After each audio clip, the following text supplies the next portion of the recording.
Hey guys, this is Jason, and this is my review for The Flash, directed by Andy Muccietti, the director of It, Chapter 1 and Chapter 2. And it's about Barry Allen, aka The Flash, played by Ezra Miller, who can go back in time by using his speed to help save his mother from getting murdered when he was little. But that accidentally changes his original timeline into a completely different timeline where there are no metahumans around, and the only people he has to get help from is from a young Barry Allen, Supergirl, and the return of Michael Keaton as his Batman. I've been a fan of the Flash character since I was a kid. I thought he was a cool character when I was little, when I saw him in some of the animated stuff like the 2000s Justice League animated series or in some of the video games I played. And I used to watch the Flash series when I was a teenager. No, not the 90s series, the CW series with Grant Gustin. And for me, that was the one that introduced me to the Barry Allen version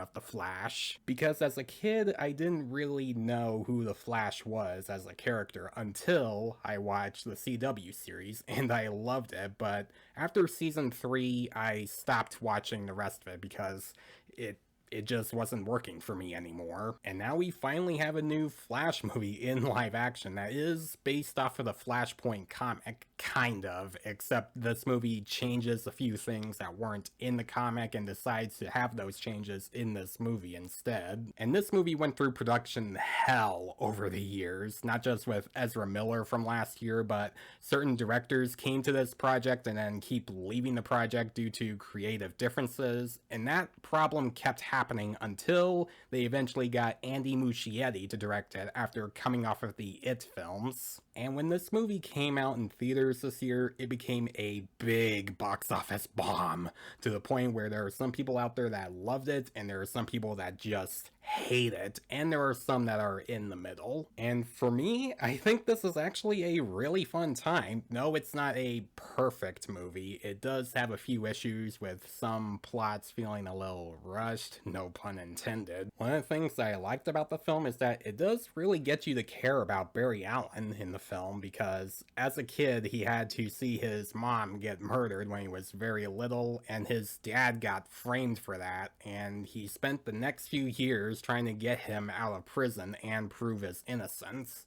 So he hasn't had the greatest childhood after seeing that traumatic moment, and you do feel bad for him for those scenes. And after he does attempt to save his mother after going back in time, he then runs into a younger version of him that's more naive and immature than this Barry, and does create some fun banter and humor between the two. And speaking of the humor, this movie is also pretty funny. I mean, sure, there are still some parts of the humor that did make me cringe a little, but for the most part I found myself laughing at a few moments. Like, there's this one scene where Barry and young Barry are referencing a certain popular movie that is supposed to be a change for this new timeline. I won't say what this change is, but I will say that this movie that they're talking about involves the number 88. And there were other references to other film productions that happened in the past, like one involving Michael Keaton's Batman mask and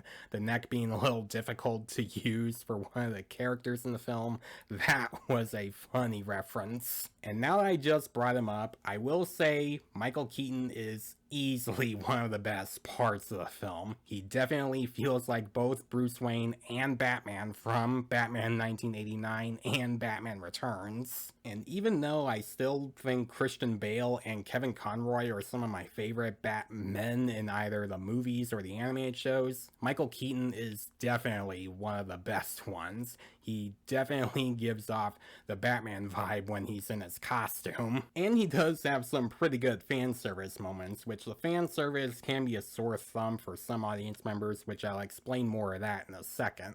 But he has a lot of great fan service moments, and of course, you do get to hear that iconic Danny Elfman Batman theme once again. Even though the score in this film isn't really done by Danny Elfman, it's done by a different composer, but he was still able to have the original Batman theme sound similar to that theme. I like Sasha Cale as Supergirl. She's not in the first half of the film, she only appears in the second half, and when she does appear, I thought she did a pretty good job as the character. She didn't have a lot to do as a character, though. I mean, she does have an arc that gets you to understand where she's coming from, but it's barely mentioned, and she's basically just there to help the Two Berries and Keaton's Batman on their mission. Let's talk about Ezra Miller. He has had some problems in the past, and some reports have exposed him for doing certain problems that got him in trouble, but I'm not going to talk about it that much because I'm not going to talk about Ezra Miller as a person. I'm going to talk about him as an actor. And I thought he was really good as both Barrys. He's very frantic and jittery, and I think that works for his character because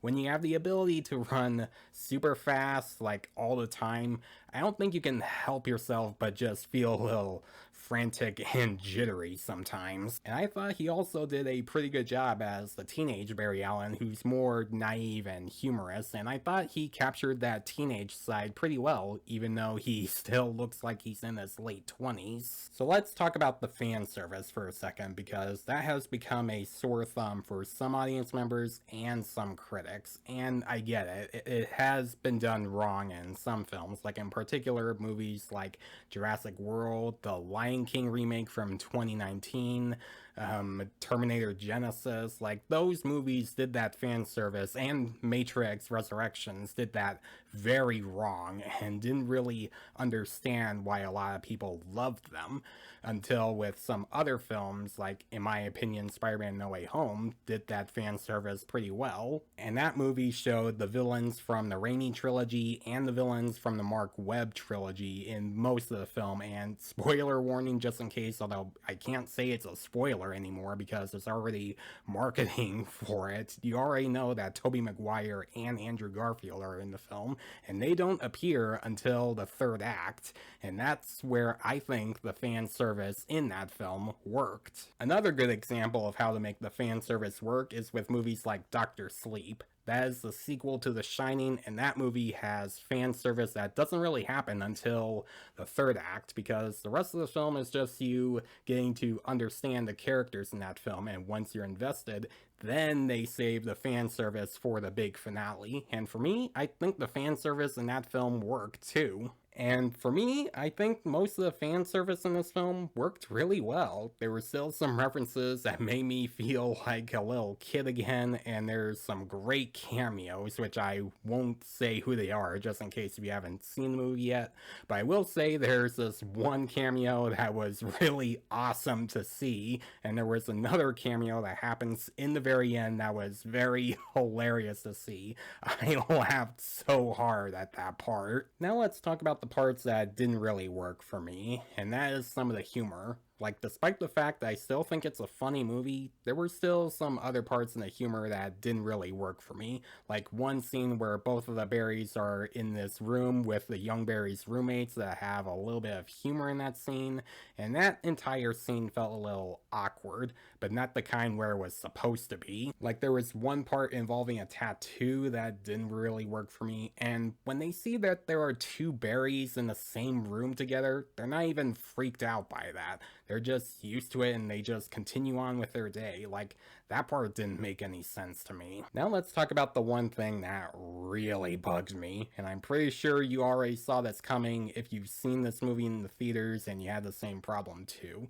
and that is the CGI, and my god, it is terrible. Now that one really stands out as a sore thumb. There are some CG moments and motion capture characters that appear in the film that just take me completely out of like some of the big moments that this movie has, and it really didn't work for me. It really bothered me every time you would see it. If there was one thing in this film I think they should have like spent some time fixing, it would definitely be the CGI. The Flash is a very fun and entertaining movie. Is it perfect? No, it does have some issues, like some parts of the story feeling a little rushed with certain characters and the CGI being really terrible. But it has great acting from Miller, Kalis, and Keaton. Especially Keaton. He's definitely one of the best parts of the film. It has mostly good humor and a story that's both interesting, engaging, and it tugs in the heartstrings a bit. For me, I kind of like the animated Flashpoint Paradox film just a little bit more because that one is a little more dark and serious than this film,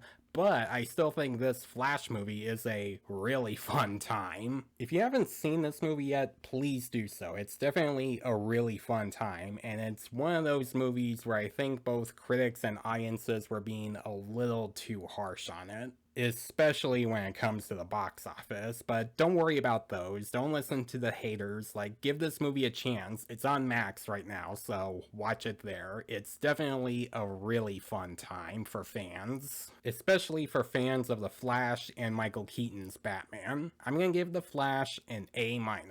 So guys, if you have seen The Flash yet, what did you think about it? Did you think it's a great movie, or did you think this is one of the worst comic book films of all time and maybe worse than Morbius?